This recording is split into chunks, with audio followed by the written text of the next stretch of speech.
Earnings inequality and income inequality increased dramatically in Canada in the 1980s and the 1990s, and then flattened out in the 2000s.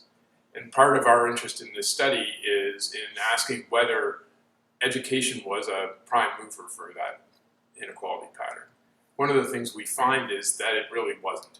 That in fact, inequality increased within education groups, so amongst people with a BA, as opposed to the BAs pulling away from the people with a high school education. And if that's true, if the proximate cause was something other than education, then it's not clear that increasing education is going to be the response to inequality. When we're thinking about how to design human capital policy, we need to break it down into three parts. So one part is university education.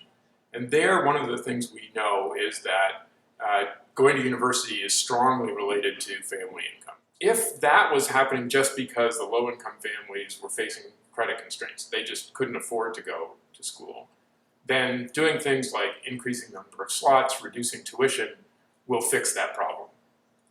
But really the evidence seems to show that it's more about the high-income families have a much stronger positive opinion about education than the low-income families. The second set of policies are apprenticeship and training policies associated with colleges.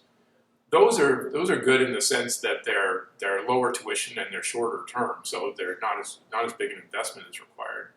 But the completion rates are really low.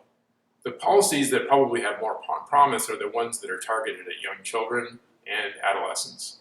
Those policies, especially if they're targeted towards lower income families, those policies seem to have a real possibility of reducing inequality in the long